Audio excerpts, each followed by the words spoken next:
So the Acolyte series has faced a lot of backlash for being a very bad show, amongst many other things. One of the things that certainly really didn't help the show get off to a good start, I guess, was the interview that came out saying that the Acolyte was the gayest Star Wars show ever made, or the gayest Star Wars anything. That Ugh. definitely fanned the flames because there's a lot of people, there's a lot of Star Wars fans that, why are you making this about that?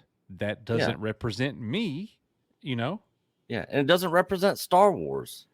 It really doesn't. Now, people, to be fair, people are going to say, well, Nick, uh, it's a galaxy. Surely those people exist. The point is, George Lucas didn't ever have that, but No. Disney, that's part of the thing. Well, now we're looking at Leslye Headland has basically doubled down and said some really interesting comments about the queerness in the Acolyte show. The original article is right here over at the Hollywood Reporter. It came out yesterday. The Acolyte creator doesn't believe her new Star Wars series is queer with a capital Q. Subtitle: Leslye Headland, showrunner of the Jedi drama starring Amanda Stenberg, is proud to inspire LGBTQ fans, but says the story is being read in unintended ways. Now, instead of going through this entire huge article over at the Hollywood Reporter, what we're going to do is we're going to shift gears and we're going to look at the most juicy snippets of it. And we can get those snippets here at Star Wars News Net. Now, look, we've been very critical of this site. They are definitely on the shill bandwagon. They've never really offered any type of critique. Well, this article here gives us everything, Nick. And some of this you're going to find very interesting. Written by Sydney Sumter, Leslye Headland on queerness in the Acolyte, the Witch Coven, and more. The article says, in the wake of the frustrating, and guys, don't leave because we're going to look at some of the things that Leslye Headland has actually said that's not in this article that's kind of eye opening. In the wake of the frustrating, cruel, and ultimately irrelevant negative online discourse concerning the Acolyte, Wow. funny that Okay. she used the word discourse. Yeah. Yeah. We We don't saw have with that the old featured in a discourse. song the other We don't day. have with the old discourse. Discourse. All right. God, The terrible. showrunner Leslye Headland had a measured and impressively well-mannered response to share with Brian Davids, the Hollywood Reporter. Specifically, Headland addressed the fallout from a previous interview where her and the Acolyte star Amanda Stenberg were where they told the Rap's Drew Taylor that the Acolyte was the gayest Star Wars show by a considerable margin. The interview subsequently fanned the flames of the already blazing conversation around this non-issue, according to Star Wars News Net. It's also worth noting that this moment in the Rap interview is cheerful and is met with jocular attitudes from all three present. Now, look, let's just go on the record here and say, if you want to make a gay show, I have no problem with that, but I do if it's a Star Wars show. You know, go make you anything you want, but don't transform something in Star Wars to something that it's never been before. Not like this.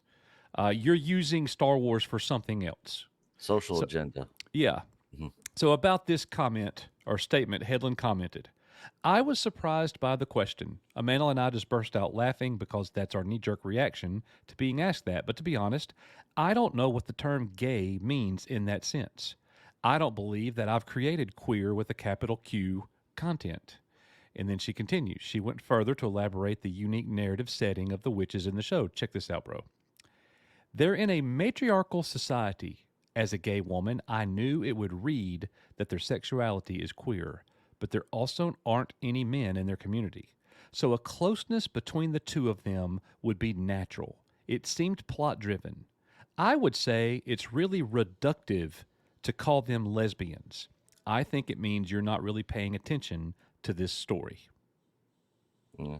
And to be fair, they never in the show they don't come out and claim that's what they are or anything like that, but they imply it. So right here's a conversation between the two mothers, the one that carried and the one that created. Yeah, so here's the scene where the two mothers are talking. She carried them, the other one created them. And she touches her face and stuff. So they don't really say that's what they are, but it's definitely implied. Oh, Yeah, and look, you can definitely make the argument for that there. Yeah, I literally thought she was going in for a kiss right there. yeah.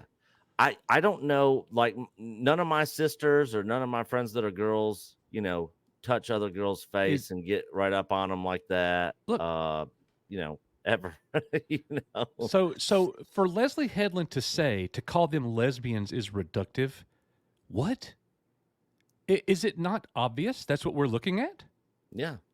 And a lot of the people that they hired, to be in this show identify as the part of the alphabet community. So, I mean, I don't really know how she could say that with a straight face. Well, it's interesting because she forgets, I guess, many of the things that she's talked about in the past, like this right here. In March of 2023, she did an interview with Empire Magazine, and we covered it. And here is what she said. Though we don't know who exactly is the big bad, Headland is keen to emphasize the focus will be on female villains. It goes back to her early fascination with them. Headland says, "When I was a younger queer girl, I was just hanging out with Ursula, the sea witch from The Little Mermaid. As a queer girl growing up, if you don't identify with the heroes and the villains show up and they're all queer coded, you're like, yes, that's me." Headland also says about her upcoming show, The Acolyte, "As a queer filmmaker, you're going to see some camp, inevitably, but I would say that tonally our references are darker. If the term queer coded is new for you, This is the end of it. What does queer coded mean? She's the one that used it. here's what it apparently means. Queer coding is the subtextual coding of a character in media as queer. Though such a character's sexual identity may not be explicitly confirmed within their respective work, or they may in fact be straight despite their queer mannerisms, a character might be coded as queer through the use of traits and stereotypes recognizable to the audience." So here's one thing I want to do. Check this out, because to me this seems like damage control. Yeah. To call them lesbians is reductive. For these shill sites to come out, and here's the thing: a lot of the shills are saying, in the media is saying, that if you are against Star Wars being all about this, then you're a bigot. Yeah. That's not accurate. You could have any type of show you want for all of that. But as an original Star Wars fan, I didn't want to see Star Wars be used for that. No. So here are some very interesting quotes from Leslye Headland over the years. And she's talking from the position of a director, a creative. She said about representation: "Queer representation is incredibly important to me. It's vital that queer people see themselves reflected on screen in a way that feels authentic and true to their experiences." She talked about it from a view of authenticity. She said, "When I create queer characters, I draw from my own life experiences and relationships. Authenticity in storytelling comes from personal truth, and I strive to bring that to every project I work on." She also said, "I'm interested in portraying queer characters as complex, multifaceted individuals. It's about moving beyond stereotypes and showing the richness and diversity of queer lives." She also said, "Being a queer woman, my identity naturally informs my work. I want to create stories where queerness is a part of that character's identity, not their defining trait." And then the last thing I'll say, to quote her, is about the Acolyte and diversity, where she said, "With the Acolyte, I'm excited to bring diverse and inclusive narratives to the Star Wars universe. It's a chance to explore themes of identity and queerness in a new and expansive world." That's what this show is. It doesn't matter what she says to the Hollywood Reporter. It doesn't matter what Star Wars Newsnet reports. This is what we're getting, and this is one of the reasons why the show has a 14%, Nick. Yeah. This show has way more problems than all this. This is just one thing that is destroying this show. And for me personally, it's one of the smaller things, but I think it needs to be addressed. There's way bigger problems with this show than any of this. But some of the reporting from the shill media and stuff that just pick and choose how they're going to report on this stuff and not give full context and receipts and all that sort of stuff and show it for what it is. That's basically what we're doing with this, and that's why we're making this video. Yeah, the original article that we were looking at from Star Wars Newsnet actually talks about, as far as the Acolyte is concerned, queerness isn't the point of the story. She said it's very similar to the witches of Dathomir in the Clone Wars, where she says that they had apparent queer relationships. I don't remember any subtle references to them being queer at all in don't that either. show. If you guys remember that, please let us know. I would love to be reminded and to for somebody to let us know. But I don't remember any of that. But it's just, you know, this is what Star Wars has become. It's a vehicle to bring about modern day issues. Yeah. And It's and, no and we got longer that. about escape. Yeah, and we got that from the Disney executives with the leaked Zoom meeting calls where they specifically talked about doing this sort of stuff. Yes. Now we got the James O'Keefe stuff coming out, where we're getting even more proof of that. I mean, the proof is in the pudding. So, and here's the problem too. It's I don't blame Leslye Headland. Leslye Headland told us what her show was going to be about. Yeah. We knew going into it. She said she was going to queer code it. This is what it is. Yeah. I blame Bob Iger and Kathleen Kennedy. That's who I blame. I blame the Disney board. This is the Walt Disney Company's agenda. This is what it's all about. And it just so happens we got the leak. They are anti-white male, period. It doesn't matter how you slice it. They're against that. How is it okay for a company to be anti-white male but all about this? How is that okay? How can you justify that? And see, here's the thing. Even the shills aren't saying a word about the leak that came out yesterday. Nothing. It's radio silence because it's indefensible. It's indefensible.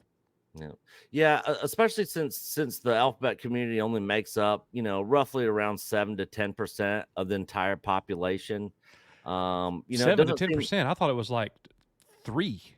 Well, if it's just gay people, but if it's the LGBTQ plus, people that identify, then it's around 7 to 10% last I looked.